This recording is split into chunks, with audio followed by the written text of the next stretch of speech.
The live-action adaptation of Fragments of Silicon is guaranteed to be at least decent.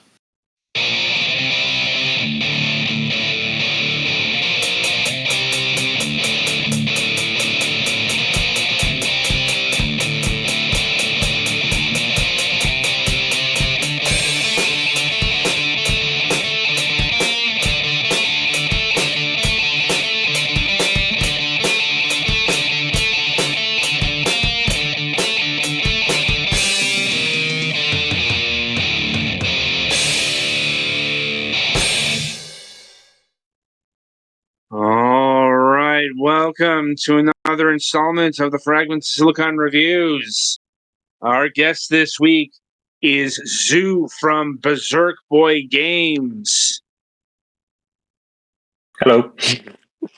So, how are you doing today? Yeah, doing okay, thank you. Dislocated my shoulder yesterday, so there's that. But besides that, yep, I'm all good, thanks. Ooh, that's unfortunate to hear. Yeah. I'm like, did you have to go to hospital for that? Yeah, I did. I'd have to just pop it back in place, but all good, ish. Okay. I mean, as long as it's on the mend. Yeah, no, it's all good, thank you. But yeah. Anyway, so how we like to get started here is we like to get to know the person behind the games, the studio, and all that noise. And we start by asking this particular question. What got you interested in video games, both on a personal and a professional level? Good question. I grew up kind of religiously on Sonic and Mega Drive because of my dad and brother. And then I just played a lot of Sega Saturn and Sega games until I was old enough to make video games. So probably around like 10, 11, I started using Click Team as my first engine. And then I was always a big fan of like anime and stuff. So any sort of like Dragon Ball Z fighting games or anything like that, sprite art or anything like that, just got me super interested in video games from an early age. That's none too surprising given what's on display here. But when did you first play a Mega Man game? Is what I'm wondering. Believe it or not, There's a lot more X influence here than Sonic from what I'm seeing. That's true. That's true. But it's weird with Mega Man because, believe it or not, I was always too young to actually beat Mega Man when I fell in love with Mega Man. I used to just watch my brother play Mega Man. So I think it was like Mega Man X3, the first one. I would play, well, quote unquote play, but I'd mainly watch my brother play it. I got into Mega Man heavily when I started playing the Zero series on the Game Boy Advance. And then I've obviously gone back and played Mega Man X up until like 4 quite recently. But it's the Zero series that I really like on the Game Boy Advance. That and Mega Man Battle Network. So I'd say playing, I'd say probably like 9 years old. My introduction to Mega Man, but Sonic came way before, just because we had a Mega Drive growing up. Duly noted. Although I think the Wily Wars came out in Europe, like in Japan. Like it's a weird thing. Yeah, I've seen that on. I've seen the Mega Drive one, but I was too young to even like know the concept of like games being released and stuff. It was just literally what was in my house at the time, so I missed out on that amazing game. Fair enough. And yeah, it's like if you had a Mega Drive, odds are you had Sonic. Yeah, pretty much. Yeah, but did you play any of the ZX games? Because I saw some ZX in this. Oh yeah, honestly, I love Mega Man ZX on DS. Right, I like that one more than Advent. I really like that as well. I should have mentioned that, but yeah, I absolutely love. I love that. Almost part of the Zero series. Yeah, I mean, close. It's the official sequel series to Zero. Like, I mean, ZX. It is, but also those are probably the two most mechanically similar. Yeah. Mhm. But like ZX has Omega in it, for example. Mhm. Yeah. Is he playable? I don't remember. I think ZX Advent you can get him, no? Or is it ZX No, as well? it's in the first one. You it's in the have first to either beat him or connect to both 03 and 04 and beat all their bosses to get the weird rock. Or something. I can That, replay and then something. you unlock, and then you can unlock the Model Omega form. Yeah, something like that. But very cool games. Right. And I suppose pressing forward, what pushed you to pursue game development, professionally, commercially?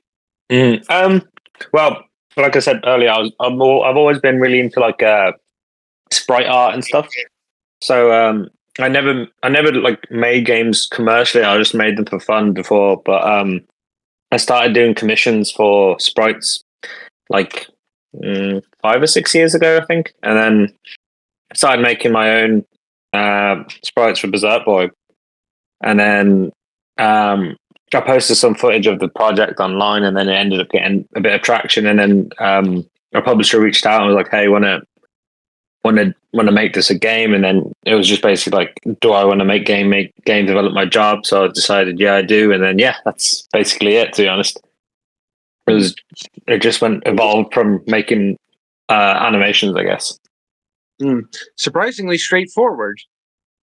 But yeah, I guess so. On the surface, because yeah, I know there have been some twists and turns along the way,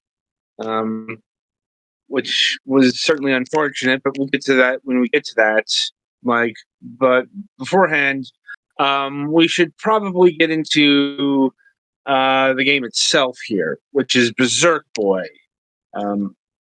And so, for the uninitiated, what is BreserkBoy? Who is BreserkBoy? Why does he go berserk? So BreserkBoy is a game heavily inspired by Mega Man and other platformers of that era. It's an action platformer, and it focuses on the Resistance, and you play as K as a member of the Resistance. There's a lot of spoilery plot stuff, but what I can say is that there's an evil scientist who wants to harness the power of the Berserk orbs, and K is your young anime styled protagonist who ends up in the right place at the right time and shows some heroic stuff, which ends up granting him powers. I mean, there's a bit of like a build up to it in the game that I don't want to spoil too much, but yeah, you end up becoming K, a member of the Resistance, and then you have to sort of beat Dr. Genos, who's the scientist trying to take over the world. That sounds like a fairly standard Mega Man plot. Yeah, super. Yeah, it's very A to B, I guess, in that sense. Like, have you given that any sort of particular flavor of twist? Well, the script went through a lot of iterations. Before I managed to get funding for the project, I wrote like everything in terms of like the story and script and dialogue, etc. And then it was like only until like the year in we sort of realized it's a difficult story to convey. Like it was really it was just over ambitious for like a project of what size the project was. So we did end up rewriting the script, just simplifying it a lot, and then sent it off to one of my friends, Jack, who ended up becoming the script editor on the project, who really trimmed a lot of fat and just made it like a Sunday morning style cartoon. Like there's a foe, you beat them, you get something out of it. There's a common goal between you and another person. You work together and beat the boss. So yeah, it was simplified by design, basically. Yeah, that makes sense, given that this is an action platformer. Right. And honestly, that was kind of a problem with some of the X games, especially in like the PlayStation era. They got quite cutscene heavy. Like, and I know. I don't think that's the flaw I would have picked out for the later X games, but I acknowledge that it's a thing. Let me finish. I'm like I mean, the flaw that people find charming about that is the English voice acting, but it's more the disruption of gameplay. Mm-hmm. You know?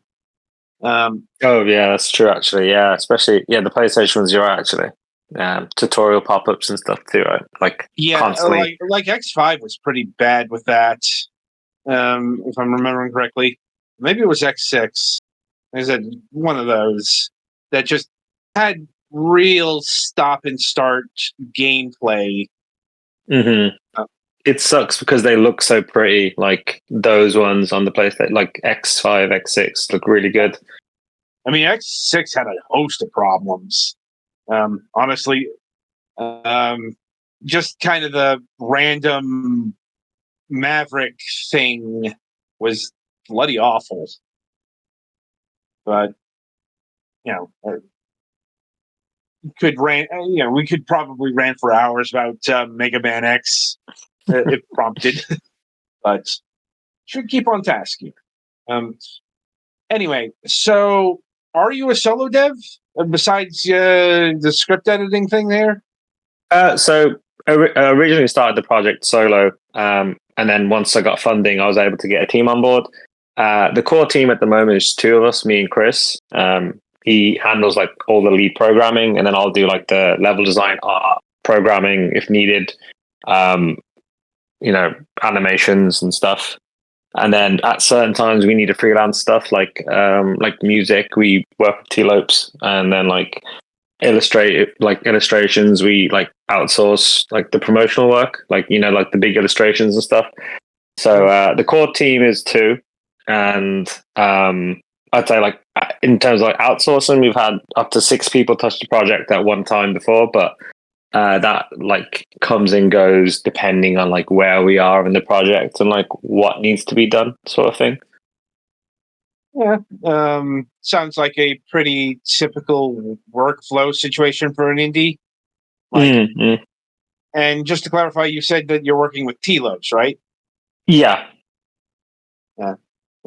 For those who don't know, that is an acclaimed indie soundtrack director. Probably most famous for doing the soundtrack to Sonic Mania, if I'm remembering correctly. Heck yeah. That his work on that is phenomenal. Yeah, I generally enjoy his work.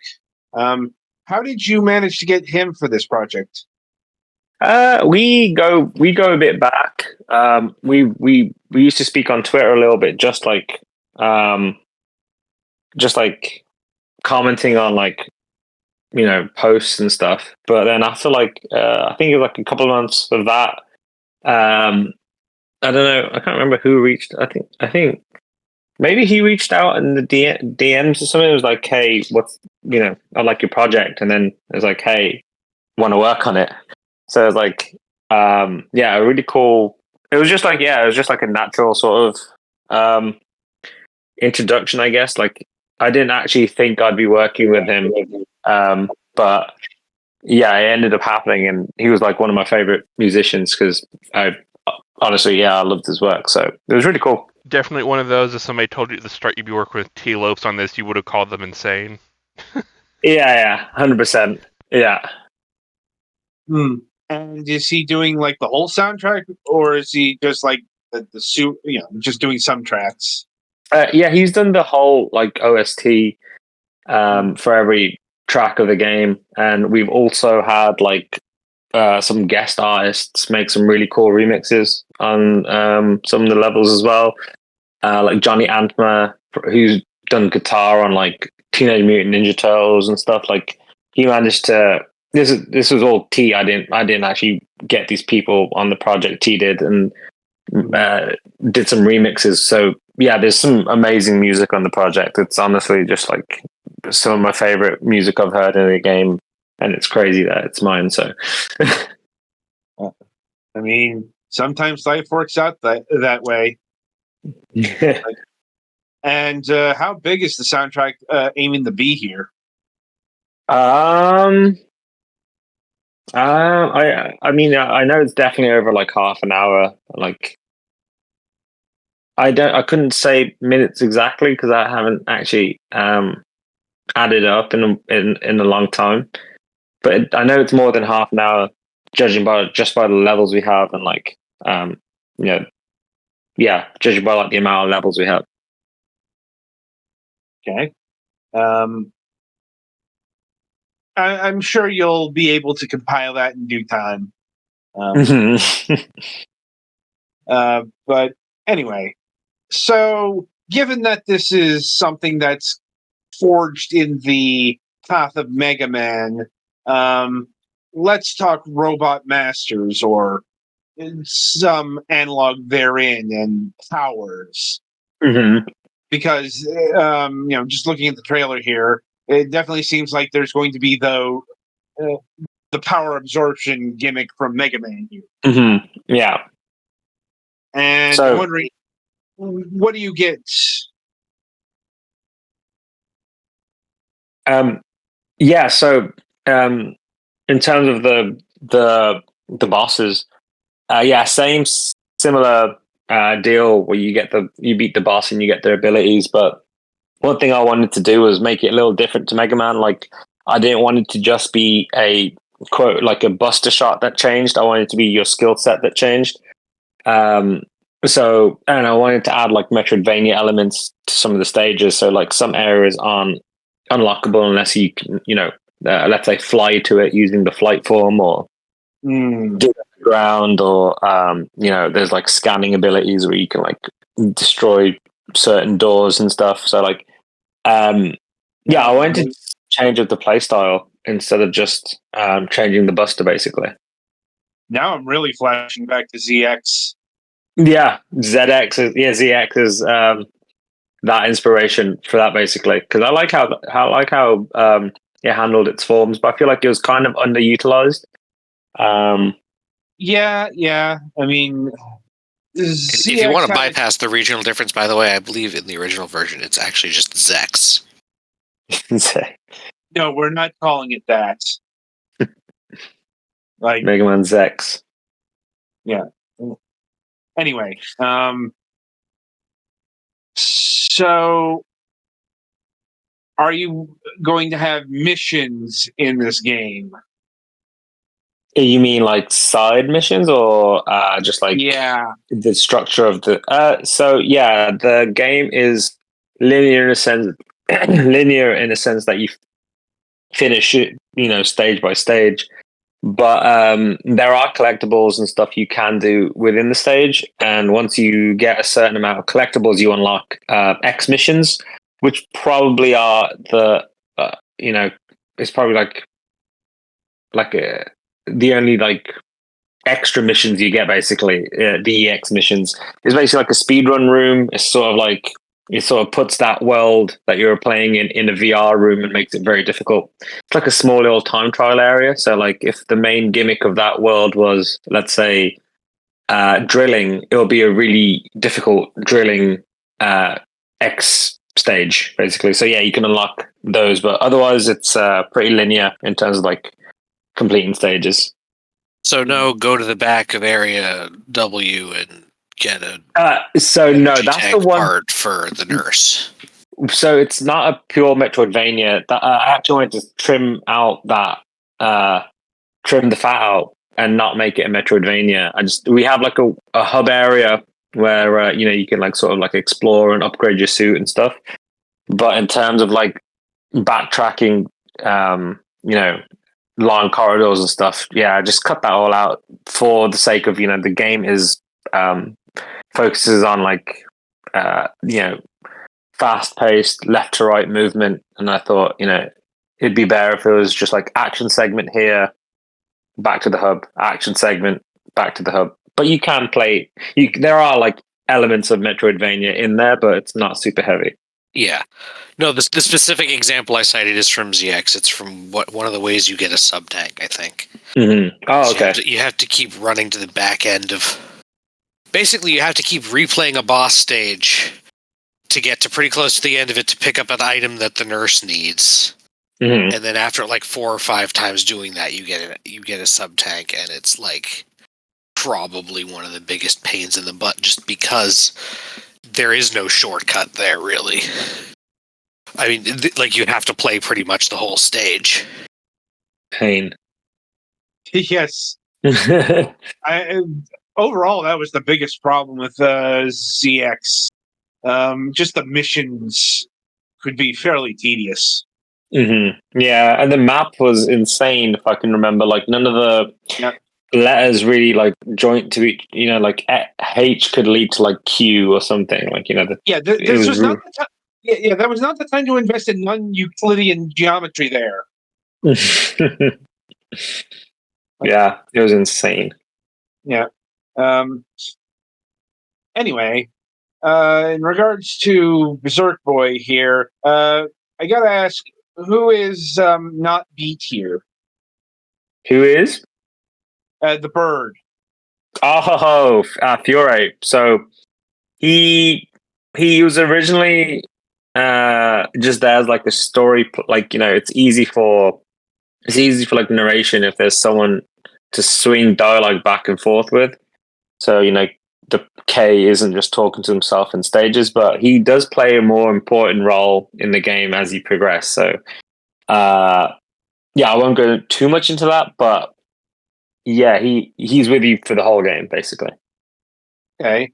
Though I do have to ask, does he have a mechanical role like, Beat or Rush or any of the Mega Man animal friends? Mm-hmm. So at the start of the game, he's actually more important when you don't have your berserk abilities. But once you go berserk, he's basically more of a companion than like a sort of Rush character. As I suspected. Right? And is there a rival character? In terms of like a Proto Man sort of thing, you mean? More a base. More like a base sort of thing. Depends on which version. Mm-hmm. Yeah, Proto Man's kind of in and out of the rival thing versus base, who is. I mean, he was still the rival for like 3 games. True, but when people think of Mega Man Classic's rival, they arrive at base because he's specifically designed to be the rival to Mega Man. Yeah, it's the difference between friendly rival and actually antagonistic rival. I guess the antagonistic one could be Genos, who's the main boss. But in terms of the friendly rival in this one, no. There are plans of like expanding the world and adding more to it, more characters and stuff. But for this one, it's focusing on BreserkBoy basically. And since he's come up a couple of times, I do have to ask: has any actual Sonic influence made it into the like the game structure? Like, can BreserkBoy plays in any sort of fashion? There is stuff, but I will keep that. I won't say the main thing that's in there for now, but yeah, I guess for Sonic, you could say the dash is kind of like a homing attack, and the way you can like grind and like there's a sense of like flow you pick up as you play. That's kind of Sonic inspired, but also like Luminous Avenger inspired as well. But yeah, there's some stuff in there that's like, yeah, I kind of want to keep that secret. It'll be cool when you see it. Okay, like how intriguing. Okay. Anyway, so kind of danced around this a couple of times, but I suppose now is as good a time as any to probe what we can out of this, because I know this game has faced some legal troubles recently. Mm-hmm. And I'm wondering how in depth you can go into that saga. What I can say is that me and Big Sugar and Digerati amicably split, and there is no animosity between us. And that is, I guess, all I can say. We, Legally. we register your legally prepared statement in the record. Yeah. Like, Thanks. indeed. But I bring that up just to make sure that that's all free and clear. Mm-hmm. Yeah, so I have everything. Like the game is mine completely, and there's no more relationship at all with them, which is brilliant. Very good. Yeah, so I'm free. Okay. And also with that in mind, did that impact the actual development of the game any? Yes, heavily. Yeah,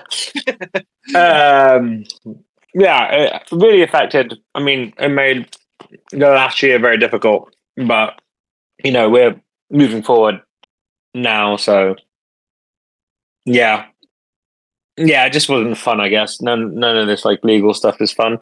So yeah, No, it is most decidedly not. Like, I don't think I want to meet the persons who would quantify this as fun.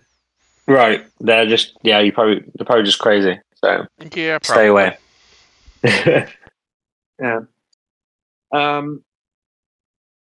That being said, there is a demo of this game on Steam. Mhm. How reflective of that is it to the current build of the game? This is like a couple of months out, maybe, because we've obviously been iterating on stuff. I'd say it's pretty close to what you can expect in terms of like how the game feels. We'll obviously be tweaking it in terms of like trying to make it perfect before launch, but it's pretty accurate in terms of what to expect. The game will play like this, and the world is like this. So Very good to hear. And how substantial is it? Like, does it go on for like just say a level or two, or is there like a couple levels? on the demo. Yes. Yeah, so there are actually 2 levels you can play, and you can also unlock a second form, the fire form, and play around with that. So there is a fair bit of gameplay there. Not a crazy amount, but enough to have a feel for it. Sounds like something that a effective demo should do. Hopefully. Like, I mean, ordinarily we would have that being played in the background, but my colleague over here is dealing with a most nasty eye infection. Oh dear. Yes, it's been 0 quite out of 10 inconvenient. would not recommend. Yes. Like, it's been most inconvenient for our processes, but soldier on, we must go forth. Yeah, get better soon. Yeah. Anyway, so what is the current state of the game in terms of completion? Yeah, we're pretty close. We have some stuff to polish off, and I have a lot of like, I need to go over a lot of like the levels and stuff just to make sure everything's fine. A bit of testing, a bit of like QA, and yeah, it should be pretty sweet. I can't give a definite launch date, unfortunately, just because I missed my first launch date because of all the other stuff, so I don't want to promise other launch dates. But yeah, it's in a good way. Okay. Do you have I suppose the most general release date question I can ask is: are you targeting this year or next year? Early next year. It's got to be early next year, unfortunately. I'd love to get out sooner, but there's just some things we have to do to get it to the finish line, basically. Understandable. Perhaps unfortunate, but understandable nonetheless. Mm-hmm. Right. And what platforms are you targeting? At the moment, all I can announce is Steam. But if there's an interest, I'll definitely bring it over to whichever console people want. I know a lot of people want to see it on the Switch. So that would be something. But yeah, overall, yeah. At the moment, Steam is confirmed and locked in, obviously. But yeah, consoles definitely want to do it, but just I guess need to confirm it. Like, okay, I'm sure console versions will be along at some point. Like that usually happens with a lot of indie titles these days. Like, Mm-hmm. yeah, Yeah, I mean, I can't see a world where I don't want to bring it onto the Switch. So I can say it's more likely to come out on Switch than not. But yeah. What engine or whatever are you using to build the game? We're using GameMaker. Right, so it should be a fairly easy port if you decide to go to consoles. Yes. Well, the Switch is notoriously weak. Yeah, I mean, there are some people who use like weird custom engines that they need to actually go to an entire porting house to get it handled. Well, GameMaker, it can be an easy port. It just takes a little bit of time. Yeah, right. If you're looking for specialists in that field, I think it's Rodalikia Games that's a good GameMaker porter. Like, this is what we've been told. But I'm sure that will come when it comes, so to speak. In the terms of the PC, is this going to be Windows only, or are you also aiming for Mac and Linux? Yeah, I think it's at the moment it's just PC. I don't really know much about one. I don't even know if there's a design. I don't even know what it's like on Mac, to be honest. But yeah, PC is the aim, and then obviously we're working on the Steam Deck at the moment. I was just about to ask Steam Deck, yeah. Yeah, we're fully working on that. So yeah, it kind of figured because this game looks like it would be work. It would work really well on a Steam Deck. Mm-hmm. And are you just Steam, or are you looking to have this game on like GOG or the Epic Games Store? Yeah, we will be on GOG, I'm pretty sure, just sorting out a few things on the back end for that. With the whole like legal stuff. So that will be coming out too, yeah. Okay. And let me see here. Are you solidified in any sense in terms of what you're going to price the game at? Not yet, actually. I haven't really done much thought about that. It won't be more than an average indie game. I think it's not going to be priced above it's not going to be like $30 or something. Yeah. So yeah, I'll look into that. Actually, that's actually a good point. Thanks for reminding me. If I could hazard a guess at this stage, I'm seeing $20. Yeah, around there is what I was thinking originally. Yeah, I haven't.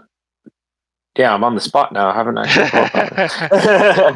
But yeah, I guess that is a good spot. Yeah,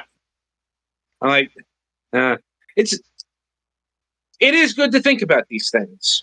Will the game soundtrack be available externally, like on Bandcamp or what have you, or is that something you need to discuss with team? We will be bringing out the album OST for download or purchase or whatever, streaming and stuff like that. So yeah, it will be available. Not entirely unexpected. Have you lined up anything in terms of a physical release yet? That would imply that I'm bringing the game out on consoles. I'm like, not necessarily. No, not yet. Not confirmed. Nothing's confirmed yet. I've seen physical releases for PC stuff, but they're usually kind of lame. Yeah, like a USB. Right. Either that or they're like enormous collector's edition of, okay, here, have some merch. And also, I guess we'll give you a download code for the game, or if you're lucky, the installer on a USB port, on a USB stick. Yeah, he's not wrong. Like, I follow Limited Run fairly closely, even if I don't actually get a whole lot of their stuff. Right. Oh, that's fair. And Limited Run isn't the only outfit that does these things these days. Like, there's Merge Games and Super Rare and Sedesco, probably some others I'm forgetting.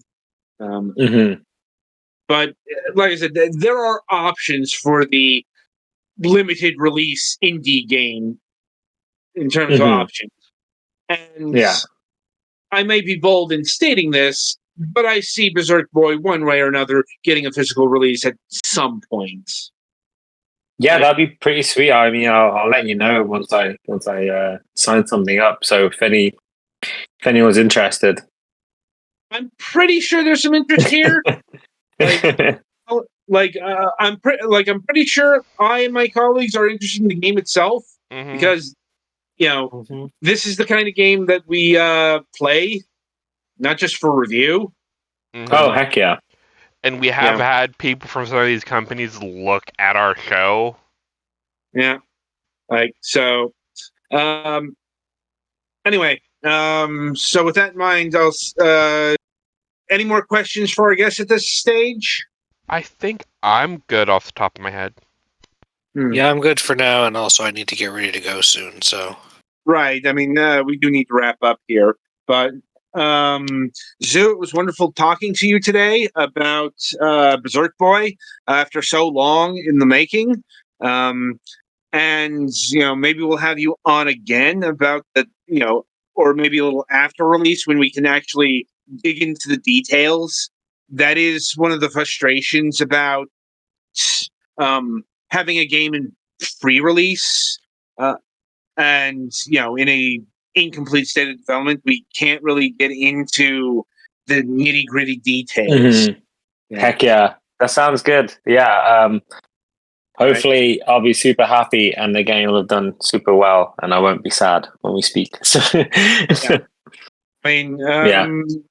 Right. So we'll be in touch, I think. Yeah, awesome. Cheers for having me. Yeah. And probably seek to get copies of the game when it is ready for release. Standard stuff for us. Okay. But in the meantime, the game is BreserkBoy. It does have a Steam page, as you can see on the broadcast here, and you can go and wishlist it today. So look for it in early 2024. Yes. Thank you very much. No problem. Right. So that'll about do it for this installment of Fragments of Silicon. If you enjoyed today's interview, be sure to subscribe to the channel, hit the notification bell so you'll know when we go live. And on that note, be sure to tune in next time for our Sunday reviews. And until then, I shall wish you good gaming. Heck yeah. See you guys.